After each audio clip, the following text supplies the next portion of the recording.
내일이 이제 구정입니다. 벌써 저희 믿음의 식구들이 경량 각지에 또 가족 친지를 방문하러 가신 분들이 계시고요. 또 오늘 예배를 사모하여 나오신 여러분들 삶 가운데도 이미 한 달여 정도 정초가 시작되고 또 지나왔지만 우리가 처음 가졌던 다짐과 결심들을 새롭게 하는 그런 시간이 되길 원합니다. 또 한 해의 또 시작을 다시 이제 시작이라는 의미를 주신 것이 참 괜찮다 이런 생각이 들어요. 자, 우리 자기 자신에게 또 곁에 있는 분에게 다시 한번 새해 복 많이 받으십시오 하고 한번 주님 주신 마음으로 축복해 주십시오. 예, 감사합니다. 한 주 동안 좀 어떠셨는지 모르겠습니다. 저는 굉장히 마음이 어려웠어요. 정말 마음이 곤혹스럽고요. 아시다시피 부천에 소재하고 있는 모 신학대학에서 이제 강의를 하고 또 목회를 하신 분이 우리가 입에 좀 이렇게 떠올리기도 참 곤혹스러울 정도로 좀 황망한 일이 생겼죠. 자신의 딸을 폭행해서 죽였고 더더군다나 시체를 또 오랫동안 방치를 해서 그렇게 백골 상태로 발견이 되었다. 목사가 그랬다. 또 독일에서 그냥 목사가 아니고 공부를 열심히 많이 해서 박사를 받아 오신 분이 그랬다. 이 목사이다 보니까 참 한 주 내내 마음이 너무너무 어려웠습니다. 여러분도 그런 마음이 드셨을 것 같아요. 제가 이틀 전에 이제 전교인 심야 기도회를 인도하고 저희 집에 고장난 물품이 있어서요, 가까운 곳에 아주 물건을 좀 저렴하게 파는 다이모라는 이제 샵이 하나 있습니다. 그래서 마치고 이제 급하게 갔는데 제가 세상 문화를 잘 몰랐던 것 같아요. 그곳 가는 길이 이제 홍익대학교 앞쪽을 지나가면 좀 빠릅니다. 그래서 제가 이제 가는데 금요일 날 저녁에요, 불금이 뭔지를 봤어요. 불금이 뭐죠? 불타는 금요일. 거기 가니까 젊은이들이 난리예요, 난리. 근데 생각보다는 훨씬 이제 차가 지나가는데 막혔어요. 그래서 딱 도착을 하니까 마침 그때가 이제 문을 딱 클로즈를 하고 닫는 시간이었어요. 손님 죄송합니다, 영업 다 끝났습니다, 다음에 오십시오 이러는 거예요. 어쩔 수 이제 없이 발걸음을 돌려서 집으로 돌아오는 길에 호떡 가게가 보이더라고요. 시장하기도 하고 해서 저희 아내하고 이제 호떡을 좀 사러 갔습니다. 저희 집 애들이 상당한 분량으로 많이 먹습니다. 엄청나게 먹습니다. 한두 개를 이제 구입을 한 게 아니고 상당한 분량을 이렇게 구입을 하는데, 이제 호떡을 이제 굽는 두 분이 제가 들어갔더니 찬송이 나오는 거예요. 예수쟁이는 예수쟁이가 참 반갑습니다. 그래서 제가 교회를 다니시는 모양입니다 하니까 어느 교회 집사님 부부래요. 그래서 이제 호떡을 이제 굽는데 이분 표정들이 그렇게 밝지가 않아요. 제가 이제 교회 다니시는 모양입니다 그러니까 저도 이제 교회 다니는 것으로 생각을 하시고 그러셨는지 그 부천에 있었던 그 사건 얘기를 하는 거예요. 자기들도 한 주 내내 너무 힘들었다는 거예요. 아니 어떻게 목사님이, 그것도 박사를 받아오신 분이 그럴 수 있느냐 그러는 거예요. 저도 이제 공감을 표했습니다. 그러면서 그때까지 제 신분을 안 밝혔는데 제 신분을 밝혔어요. 저 사실은 목사인데요, 목사로서 너무너무 죄송합니다, 정말 너무너무 송구스럽습니다, 그렇게 이제 말씀을 드렸어요. 그러면서 저도 한 주 내내 얼마나 마음이 어려웠는지. 근데 그 후에 제가 말씀드린 게 있습니다. 집사님 한번 어떻게 생각하세요? 목사라는 타이틀이, 집사라는 타이틀이 그 인간의 인간됨을 보정해 준다고 생각을 하세요? 그렇게 물었어요.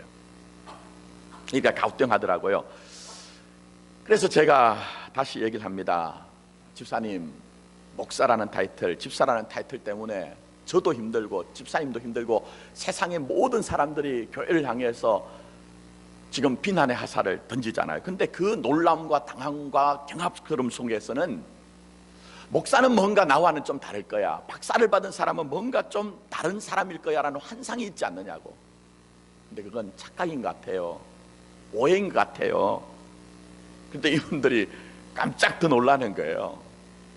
그래서 혹시 집사님 성경 읽으세요? 짬날 때 좀 읽습니다. 근데 성경에서 죄에 대해서 뭐라고 하던가요? 모든 사람이 죄를 범하였음이라고 얘기를 하지 않던가요? 거기에 대해서는 목사이기 때문에 거기에서 제외된다든지, 박사이기 때문에 제외가 된다든지, 세상적인 어떤 조건을 가진 사람들은 거기에서 제외가 된다는 말이 한마디도 나오지 않더라고요, 집사님.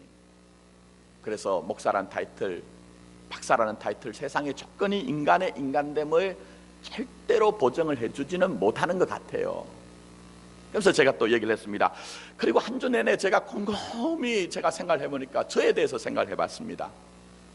얼마나 많은 뉴스들이 그 사람의 어떤 환경들, 배경들을 얘기하는데 보니 과거에 아내를 사별했습니다. 박사 학위는 받아왔기는 했지만 그러나 정교수가 되지 못하고 겸임교수로 강사처럼 그렇게 강의를 하고 또 교회를 개척했으나 교회가 성장하지 않아서 아주 작은 교회를 벗어나지 못하고 또 재혼을 했는데 거기에서 문제가 없던 자녀들과 갈등이 생기면서 아이들은 자꾸 빗나가고, 만약에 내가 그 형편이었다면, 내가 그 처지였다면, 그렇게 깨어지고 무너지고 그렇게 바닥까지 내려간다면 나는 정말 자신이 있을까 생각해보니까 저도 아무 자신감이 없어요. 아무 자신감이 없어요. 물론 제가 그렇게 한다는 얘기가 아니라 그런 제 인생도 장담을 하지 못하겠더라고요. 그런 말씀을 드렸어요. 그러면서 제가 그 집사님 부부에게 그런 얘기했습니다. 집사님, 저는 아주 어릴 때부터 목회 현장에 있었습니다. 근데 목회를 하면 할수록 저는 저에 대한 자신감이 점점 늘어가는 것이 아니라 저에 대한 어떤 자신감이 약해져요.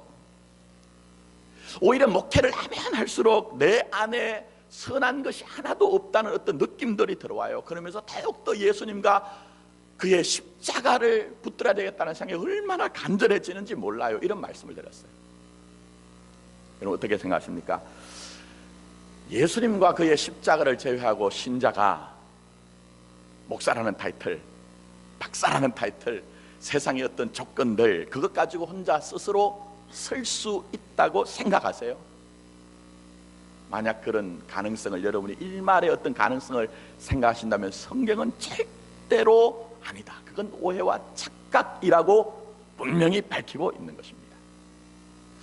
그래서 그때 이제 그 호떡을 구우면서 어쩔 수 없이 시간이 좀 걸려서 이런저런 얘기를 하는데, 그때서야 이 집사님 부부가 얼굴이 좀 밝아져요. 아, 목사님 그렇군요. 그러면서 이분들이 이제 얘기를 합니다. 목사님, 이 사건에 대해서 화만 내는 것이 필요한 것이 아니라 우리가 어떻게 주님 안에서 믿음으로 살아야 될 것인지 그걸 고민해야 되는군요. 이런 얘기를 하더라고요. 여러분, 제가 이 얘기를 말씀드리는 것은 그분들이 했던 그 흉악한 일이 별것 아니란 얘기가 아니에요. 또 여러분들 생각하실 때 저 목사도 그래도 가재는 개편이라고 같은 목사니까 그래도 그 감싸주는 것 아니냐? 절대로 그렇지 않습니다. 분명히 그분들이 했던 행위에 대해서 정당한 처벌을 받아야 됩니다. 책임을 져야 돼요. 그러나 여러분, 많은 사람들이 얘기하는 것처럼 어떻게 사람이 그럴 수 있어? 아니, 목사가 박사가 그럴 수 있느냐 하는 식의 이해는 절대로 인간의 본질과 그 실존을 모르고 하는 얘기라는 거예요. 정말 그거 모르고 하는 얘기라는 거예요. 우리가 단순히 경악과 또 놀라움과 절망 속에서만 이 사건을 다른 사람들처럼 분노한다면 이 사건조차도 전부 다 이 시대의 징조로 내놓으신 하나님의 음성을 듣지 못한다는 것입니다. 여러분, 사랑하는 성도 여러분, 성경이 말하는 진실은 누구나 다 그럴 수 있다. 누구나 다 그럴 수 있다. 목사도 그럴 수 있고 박사도 그럴 수 있다. 너도 그럴 수 있다는 거예요. 그래서 사실은 여러분 잘 보시면 그 사람은 자기의 생각과 판단과 감정에 휩쓸려서 자기 안에 있는 것들이 현실화되었죠. 근데 다만 차이는 우리는 우리의 생각과 판단과 감정 안에 있는 것들이 그 안에 있고 현실화되지 않은 그 차이만 있습니다. 사실은 우리도 얼마나 종종 자주 가인처럼 남들을 향해 우리의 마음속에서는 돌을 던지고 있느냐 하는 거예요. 그래서 우리가 하나님의 말씀과 여러분이 살아가는 세상 속에서 경험하는 모든 일들과 사건들 속에 오해를 하시면 안 됩니다. 난 저 사람과 달라. 나의 에고, 나의 예적 자아를 자꾸 강화를 해서 내가 대단한 사람인 것을 확보하는 것이 신앙이 아니라는 거예요. 오히려 말씀과 모든 인생의 사건들 속에 내 인생의 그 연약한 실존을 인정하고 점점 더 많이 하나님을 의지하는 쪽으로 알아가야 된다는 거예요. 신앙이란 것은 나의 가능성과 자신감을 확보하는 것이 신앙이 절대 아닙니다. 믿음이란 것도요, 그 믿음을 수단과 방법으로 만들어서 나 이런 사람입니다 하는 것을 드러내기 위한 그런 방편이 아니라는 거예요. 오히려 그 작은 그 신락 같은 바람에도 흔들리는 우리의 영혼의 실존을 돌아보며 하나님 절대 의존적인 자리로 나가야 되는 것을 깨닫는 것이 신앙함의 의미라는 것입니다. 그래서 여러분 보십시오. 사도 바울이 나의 나된 것은 무엇 때문이라고 했습니까? 나의 나된 것은 무엇 때문이라고 했습니까? 사도 바울이 나의 나된 것은 내가 이스라엘 사람이요 베냐민 지파요 가말리엘의 문화에서 대단한 지식을 쌓은 것이 나의 나됨이라고 한마디도 하지 않았습니다. 사도 바울이 나의 나된 것은 내가 바리새인으로 율법에 하나도 그치지 않았던 그 열심과 정성과 그 당시에 모든 사람들이 다 부러워하는 로마의 시민권을 가진 것이 나의 나됨의 이유라 근거라고 말하지도 않았다는 거예요. 여러분, 사도 바울은 정확하게 나의 나된 것은 무엇이라고 했습니까? 나의 나된 것은 하나님의 은혜다. 하나님의 은혜다. 전적인 하나님의 은혜이다. 사도 바울은 생각합니다. 깊이 고민을 합니다. 하나님의 은혜가 아니면 한순간도 나의 나됨이라는 그 본질과 실존을 나는 지켜낼 수가 없구나. 그래서 여러분, 우리가 남들 얘기할 필요 없어요. 정말 그 인간의 본질과 실존을 깊이 이해한다면 순간순간 우리 속에서는 탄식이 터져나올 겁니다. 주여, 주여 나를 불쌍히 여기십시오. 주여 나를 긍휼히 여기십시오. 나를 지켜주십시오. 나는 내 인생 혼자는 나 스스로 그렇게 설 수가 없사오니 주여 나에게 당신의 그 은혜를 베풀어 주십시오. 그것을 구하는 인생이 될 수밖에 없다는 것입니다. 그래서 여러분, 기독교 신앙의 진리는 또 우리가 함께 영적인 가족이 되어서 이 마포교회에서 저와 여러분들이 체득해야 되는 그 믿음의 진실은 우리 주님이 우리의 삶에 가입하시고 간입하셔 역사하실 때 내가 결국 단독적으로 자존 자치할 수 있도록 하는 것이 주님의 역사가 아니라 오히려 믿으면 믿을수록 하나님을 절대적으로 구하는 자리, 그 길로 여러분의 인생을 끌고 가는 것이 주님의 가입한 은혜라는 것입니다. 그래서 우리가 지금 1월 달부터 상당한 시간을 들여서 살펴보고 있는 야곱의 인생 안에 저와 여러분의 인생이 다 들어있는 거예요. 자, 한번 보십시오. 야곱의 삶의 궤적을 한번 잘 살펴보십시오. 처음에 출발 무엇입니까? 태중에서 출발도 그 장자의 축복을 위해서 쟁투를 했잖아요. 내가 해야 된다는 거예요. 할 수 있다는 거예요. 하고야 말겠다는 그런 의지라는 거예요. 이 장자권의 축복은 전적으로 하나님의 은혜로 이루어지는 것인데 결국은 자기의 거짓과 속임을 통해서 쟁취를 하려다가 결국 도망가는 사람이 되잖아요. 근데 그 자리에서도 하나님이 은혜를 주시거든요. 그 자리에서도. 그래서 하늘문이 열리고 하나님의 음성이 들려옵니다. 또 바단 아람의 외숙부 라반의 집에 갔을 때 이 야곱이 자기 스스로 얘기한 것처럼 외숙부가 나를 10번이나 나를 속였습니다 할 정도로 이 외숙부와 굉장히 긴장관계에 있었습니다. 근데 그 속에서도 하나님이 얼마나 은혜를 주셨던지 가정을 이루고 큰 가업의 축복을 주셨어요. 그리고 또 돌아오는 길에는, 아비의 집으로 돌아오는 길에는 형 에서가 400명의 가병을 데리고 자기를 치러 온다는 소식을 듣고 그 절체절명의 위기 가운데 홀로 밤을 새우면서 하나님과 씨름을 하죠. 그리고 주신 그 은혜로 말미암아 전격적으로 형과 화해를 합니다. 자, 이 정도가 되면 우리 생각에는 두 발 다 들고 하나님, 내 인생은 하나님 안에 있어요. 하나님 은혜를 주십시오 하고 하나님 절대 의존적인 자리로 가야 되잖아요. 그게 바로 벳엘로 올라가는 거예요, 상징적으로. 근데 야곱 어떻게 했습니까? 아시다시피 세겜 근처에서 저 목초지가 있으니까 거기다가 자기 집을 짓고 짐승들의 우릿간을 만들었습니다.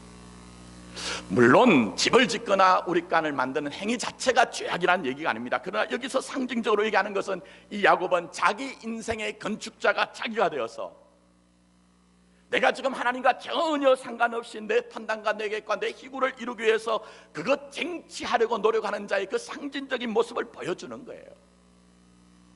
근데 여러분, 진짜 은혜는 세상 사람들은 그렇게 살 수 있지만 여러분은 그렇게 살 수가 없어요. 하나님이 택한 부름받은 그런 하나님의 교회와 신자들은 절대로 그렇게 자기의 집을 자기가 인생의 건축자가 되어서 만들고 우리간을 지어서 내 인생은 이렇게 내 능력과 내 자원을 가지고 이렇게 행복하게 살았더라고 절대적으로 하나님이 결론을 내려주시지 않더라는 거예요. 그래서 여러분, 어떤 일이 있습니까? 문제가 왔잖아요. 위기가 왔잖아요. 그때 하나님이 오셔서 베델로 일어나서 올라가라. 그래서 하나님을 만나고 그 은혜 속에서 이제는 순종을 하게 됩니다. 중요한 것 이겁니다. 정말 중요한 사실은 이겁니다. 우리 편에서는 늦었다고 생각할 수 있지만 하나님 편에는 어떤 것도 늦지 않았다는 것입니다. 우리에게 감동을 주셔서 일어나라 할 때 일어나고 올라가라 할 때 올라가면 그때 그 순간이 바로 새로운 터닝 포인트가 되는 것이고, 그때가 바로 삶의 새로운 이정표가 우리에게 시작이 되는 것입니다. 은혜 속에서, 주신 은혜 속에서 내가 있어야 할 자리에 있는 여러분 되길 원합니다. 주신 은혜 속에서 내가 해야 할 일을 감당하는 여러분의 삶이 되기를 원합니다. 자, 이렇게 해서 이제 순종을 해서 올라갑니다. 그런데 말씀을 보니 현상적으로는 그렇지 않아요. 당황스러운 사건이 생깁니다. 야곱의 인생의 중요한 사람, 소중한 사람 세 사람의 죽음의 터널을 통과합니다. 드보라, 라헬, 이삭. 이게 하나하나 다 의미가 있습니다. 그래서 오늘 시간 관계상 다 함께 묵상하지 못하고 드보라를 통해서 우리가 좀 살펴보려고 하는데요, 이 드보라가 사실은 야곱에게 아주 편안하고 안정을 주고 힘이 되던 사람이었어요.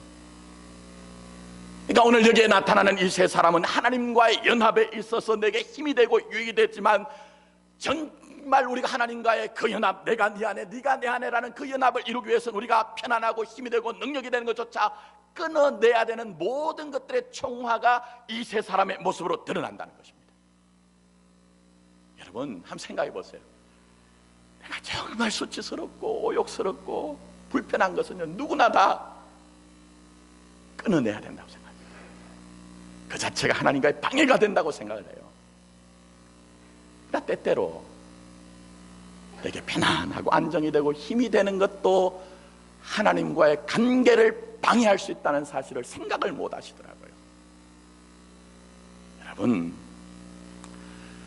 내게 익숙하고 내게 편안하고 내게 힘이 된다 할지라도 내가 하나님을 의지하는 것이 아니라 그 편안하고 안정적이고 힘이 되는 것을 먼저 내가 바라보고 의지한다면 그게 전부 다 하나님과의 관계를 방해하는 것이 된다는 것입니다. 그래서 오늘 여기에 말씀을 보시면 이 야곱이 마지막 관문으로 내게 친숙하고 익숙하고 내게 편안하고 힘이 되는 그 세 사람의 죽음을 다 통과하고 있는 거예요. 그래서 먼저 드보라의 죽음입니다. 자, 읽지는 않았지만 8절로 한번 가보세요. 자, 35장 8절입니다. 리브가의 유모 드보라가 죽음에 그를 베델 아래에 있는 상수리 나무 밑에 장사하고 그 나무 이름을 알론 바꾸시라 불렀더라. 아주 간단하게 기록되어 있습니다. 자, 드보라가 누구입니까? 오늘 말씀해 보니까 리브가의 유모, 그러니까 야곱의 모친인 리브가의 유모예요. 성경에는 이 드보라에 대해서 자세하게 다루지 않습니다. 최초로 등장하는 것이 창세기 24장 59절. 그게 이렇게 기록되어 있습니다. 그들이 그 누이 리브가와 그의 유모, 여기도 이름이 드러나지 않아요. 그냥 다만 이제 유모, 그죠? 드보라죠. 유모와 아브라함의 종과 그 동행자를 보내며 그렇게 얘기했습니다. 그러니까 야곱의 모친인 리브가가 야곱의 부친인 이삭과 이제 결혼을 합니다. 그래서 이제 그 리브가의 부모님들이 먼 길을 이제 떠나서 자기 딸을 시집을 보내야 되니 마음 같아서는 내가 함께 가고 싶은데 형편이 그렇게 되지 않아요. 그래서 그 마음으로 어릴 때부터 리브가를 그렇게 양육했던 돌봤던 유모 드보라를 함께 보낸 거예요. 그리고 난 후에는 어디에도 이 드보라가 등장을 하잖아요. 그러다가 갑자기 창세기 35장에 나타나서 죽는 것으로 마무리합니다. 성경의 한 단어, 한 문장은 절대로 하나님이 그냥 기록한 말씀이 없습니다, 여러분. 그래서 우리가 이것을 추적을 해야 되는데, 먼저는 야곱과 모친 리브가의 관계를 살펴봐야 됩니다. 아시다시피 이 야곱이 형을 속이고 난 후에 외숙부 라반의 집에 내려갈 때 그때 모친 리브가와 야곱이 얘기를 합니다. 야, 너 좀 잠시 피해 있거라. 형이 너가 좀 누그러뜨려지면 내가 너를 다시 부를게. 요 장면이 리브가와 야곱의 마지막 만남이었어요. 그리고 난 후에 창세기 전체적으로는 한 번도 이 리브가의 모습이 드러나질 않아요. 그래서 많은 성경 주경학자들은 이 야곱이 외숙부 라반의 집에 갔을 때 그 도피 생활하는 중에 어머니는 이미 돌아가셨을 것이다, 별세를 했을 것이다, 그렇게 추측을 합니다. 자, 그러면 여기에 나오는 이 리브가의 유모인 드보라와 야곱의 관계가 뭐냐 하는 것이죠. 언제 이 야곱과 리브가가 만났을 것이냐 하는 거죠. 물론 성경엔 드러나지 않아요.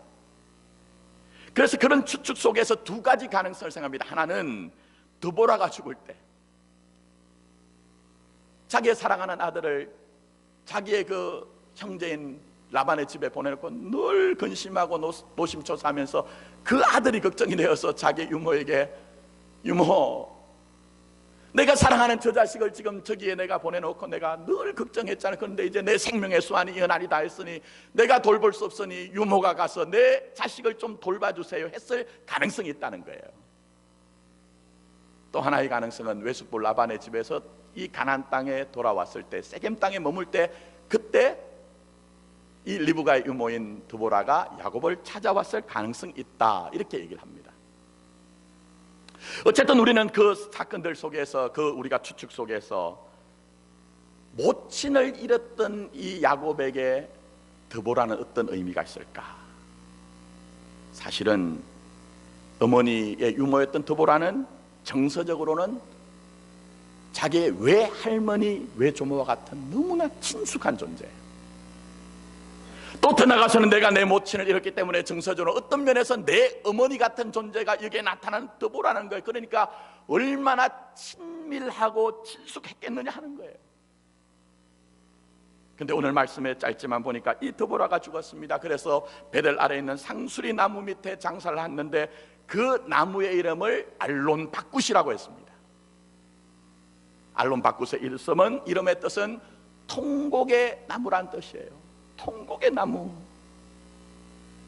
내가 내 외조모 같고 내 어머니 같은 그 유모를 내가 이 땅에 묻고 난 후에 얼마나 애절하고 통절했던지 그 나무의 이름을 통곡의 상수리 나무라고 이름을 지었던 이 야곱의 심정을 본다면 마치 내 사랑하는 외조모의 죽음 같고 내 어머니의 죽음 같기 때문에 거기서 큰 충격을 받았을 것이라는 것이에요.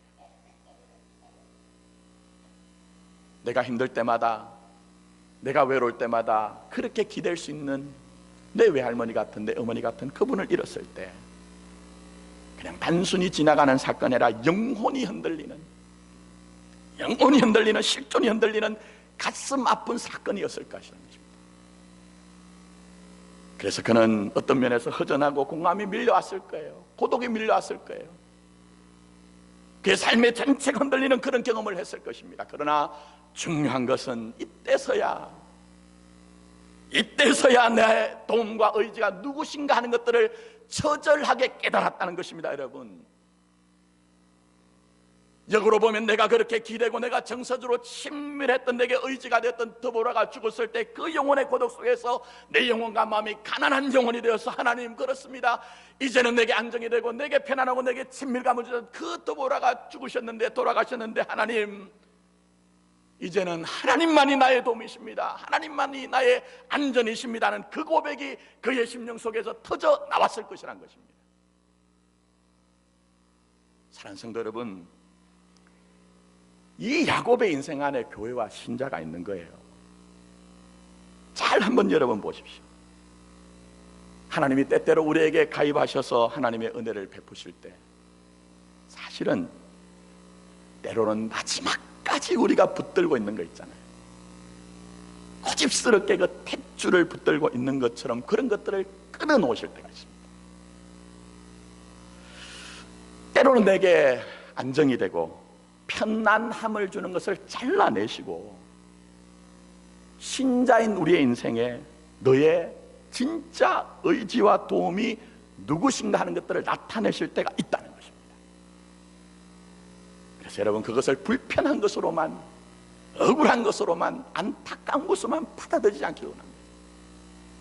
오히려 하나님은 우리의 인생에 더 큰 어떤 것을 만들어내시는가 하는 것들을 볼 수 있는 섭리적인 여러분의 눈들이 열려지기를 원하는 것입니다.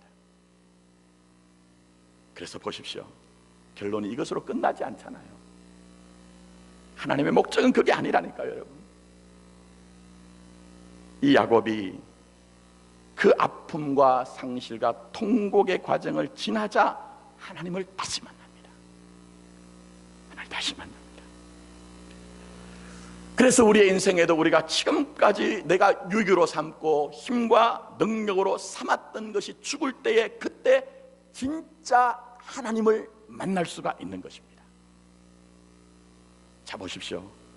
8절 말씀에 유모토보라가 죽었습니다. 상수리 나무 밑에 장사하고 거기서 통곡의 눈물을 흘렸습니다. 그리고 난 후에 9절 말씀 보십시오.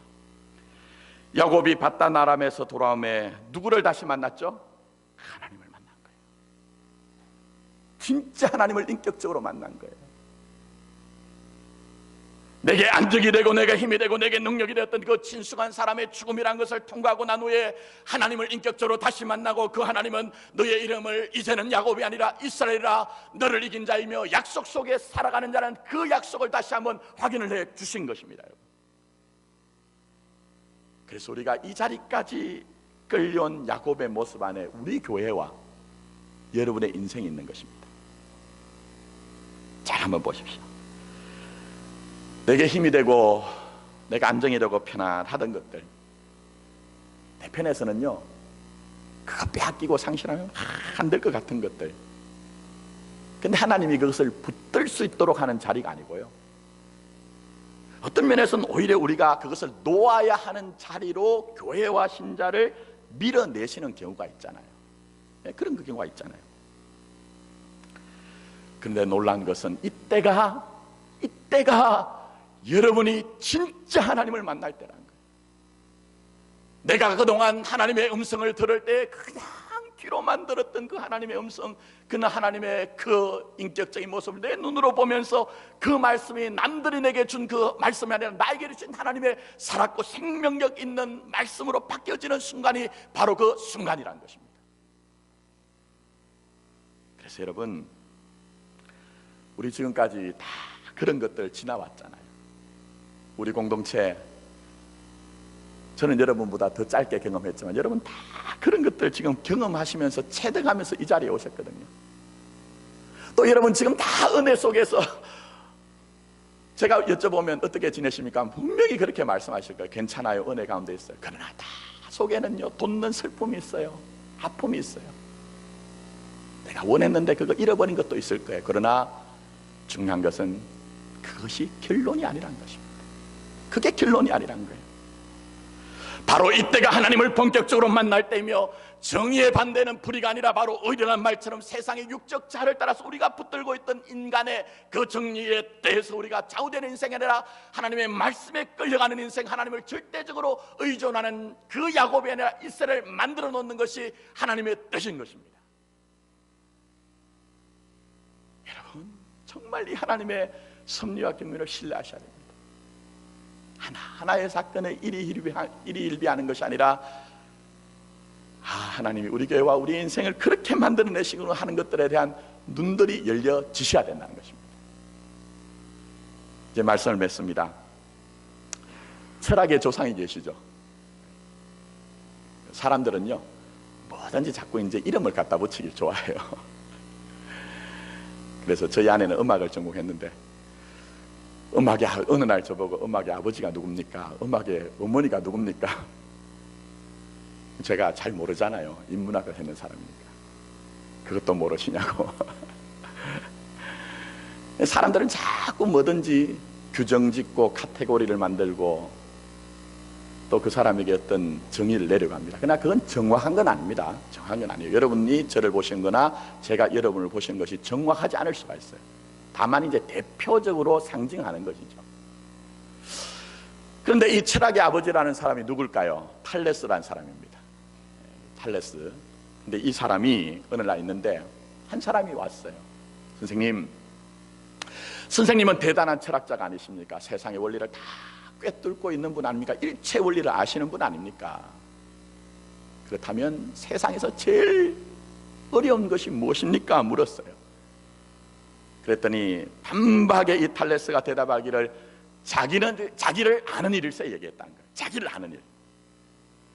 그래서 이번에는 동일하게 그 사람이 다시 묻습니다. 선생님, 그렇다면 이번에는 이 세상에서 가장 쉬운 일은 무엇입니까? 했더니 단박에 말씀하시는 것이 남을 충고하는 일일세 얘기했다는 거예요. 어떻게 생각하십니까? 가장 깊은 지식과 지혜는 내가 나를 아는 거예요. 내가 나를 아는 거예요. 그렇다면 내가 아는 나는 누구입니까?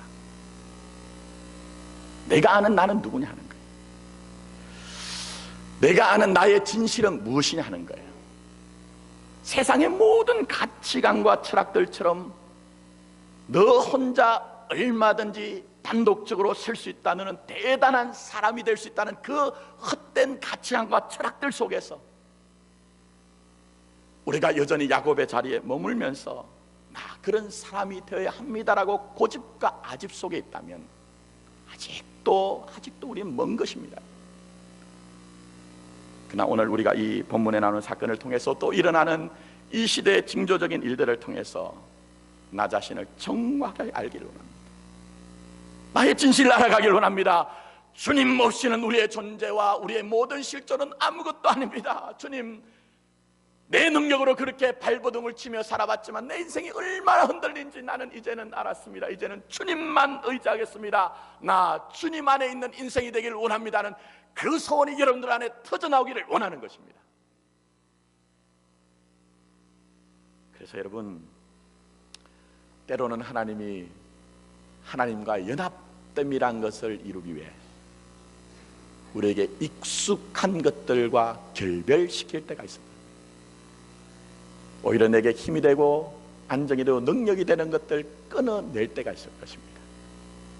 그것은 결론이 아니라는 사실을 아시고 우리의 입술의 고백 속에서 내 힘과 능력과 도움은 하나님이십니다 하는 것이 터져나오고 나의 나된 것은 하나님의 주님의 은혜라는 고백이 사실화 실제화 될 때까지 여러분의 인생을 그 오른손으로 붙들어서 끌고 가시는 우리 아버지 하나님을 바라보시고 아버지 하나님을 신뢰하시고 아버지 하나님을 따라가는 저와 여러분의 삶이 되기를 예수님의 이름으로 축복합니다. 아멘. 기도드리겠습니다.